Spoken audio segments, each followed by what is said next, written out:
We believe women bring a unique goodness and light to the world, and my next guests agree. So they believe that ordinary women have the power to accomplish extraordinary things, and they collected the proof and made it into a book. So authors of the book She Did, Emily Cushing and Bekki Hood, join me. Welcome to Studio 5, you guys. Thank you. All right, so Emily, women doing amazing, inspirational things. What was the inspiration for the book? Well, all of the women in the book are members of the Church of Jesus Christ of Latter-day Saints, and I was listening to a general conference talk, and I heard one about the founder of the primary organization and another about a nurse who had sailed on the Titanic.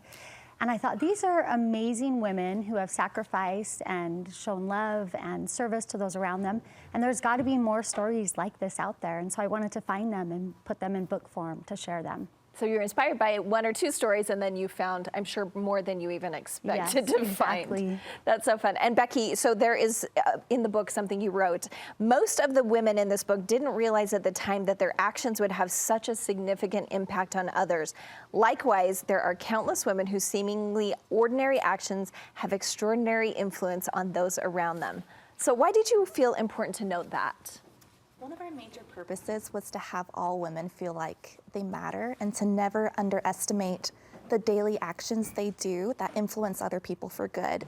And a lot of times when we think of prominent members of the church, we think of people who are in leadership positions or people who've been responsible for systemic change. But a lot of times people can't really relate to that, and they think, well, that's not my life. And so many of the women featured in this book, they saw problems in their immediate families, among loved ones, at church or in their congregations, and they had no idea how their acts of change could cast such a ripple effect on the whole world.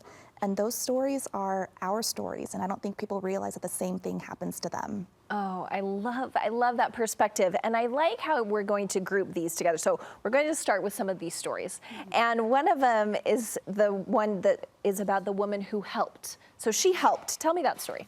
So it's the person I talked about before. She was on the Titanic. Her name is Irene Corbett, and she lived in Provo in the early 1900s. She was a talented nurse, and doctors saw the difference that she was making there, and so they encouraged her to go to London to further her nursing training. This was really hard for Irene, though, because she had 3 young children, but she gave a lot of thought and prayer to this, and in the end she decided to go.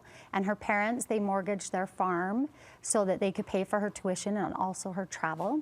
And once there, Irene, she did amazing. She graduated at the top of her class, and she learned these skills to bring back to the people in Provo, because at the time, the infant mortality rate there was really high. So she was really trying to help her community. But she wanted to get back quickly after 6 months. She wanted to get back quickly to her family. And so she booked on this brand new ocean liner, the Titanic. Wow. And 96% of the women who were second-class passengers like Irene survived. Irene did not. I interviewed her 86-year-old grandson and her family, although there's no way to know, but her family speculates that the reason why Irene didn't get on a lifeboat was because of her personality and because of her medical training. They speculate that she stayed on the ship to help the injured people there. Of course, with her training. What a great story. Okay, what about the woman who volunteered, Bekki? Can you tell us that story? Yes, and this is one of my favorite stories, and she's also named Becky Douglas. And she told a story of how her daughter, Amber, her daughter completed suicide when she was in college, and understandably the family was devastated. And as Becky went to her daughter's dorm room to gather up her belongings, she noticed that her daughter had been making donations to an orphanage in India. And so when they organized the funeral for Amber, in lieu of flowers, they asked for more donations. And they were able to gather so much money that the board in India, they asked Becky to be a part of it. And so she traveled to India, but she also noticed all of these people in the middle of the streets of Chennai, and they were begging, and they also had leprosy. And she was so shocked because she thought, like, leprosy is from biblical times. She didn't realize it was still a thing. And so she felt so inspired to help these people that she gathered a group of friends and they started Rising Star Outreach. And it was an organization intended to help the people with leprosy. So she helps provide them with education. They got them antibiotics so that they could be cured of leprosy. And they were also able to give them microloans so they could start businesses. And all of those efforts to create this incredible organization, it started from like a tragedy, and it started from the efforts of her dear daughter who was trying to make a difference in the world. Wow, these stories are so amazing. Okay, we have another one about the woman who inspired. Yes, and she's probably the most well-known woman in the book. Her name is Chieko Okazaki, and she was born in 1926 in Hawaii to humble plantation workers. And she's of Japanese descent. And so two important things happened to Chieko when she was 15. One is she was baptized a member of the Church of Jesus Christ of Latter-day Saints. And the second is that Japan bombed Pearl Harbor.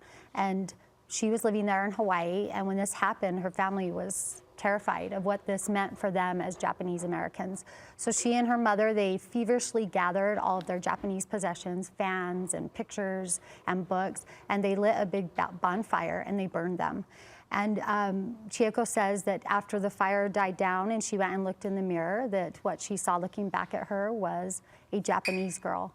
And no matter what she did, she was always going to be Japanese. And so at that point, she decided that she was going to help build bridges between cultures and races and religions. And that's really what she ended up doing throughout her life. She was an elementary school teacher and principal, and she served on the church's general auxiliary boards, all three of them. And she really made a difference. She felt like diversity was a strength and that it shouldn't be a division among people. Oh, I'm half Japanese, so I always she was my gal. Okay. I loved her, so thank you for telling that story. What about the woman who defended? This was Amelia Haji, and she was actually the first woman that I interviewed. And she is from Ghana, and she told the story of how she joined the Church of Jesus Christ of Latter-day Saints. She was staying with her cousin in Accra, and he wanted her to get in contact with the missionaries. And she thought, oh, you know, I haven't had the best experiences with religion. And so every time the missionaries would come, she would conveniently find a place to hide. And so it was a game of hide and seek with the missionaries.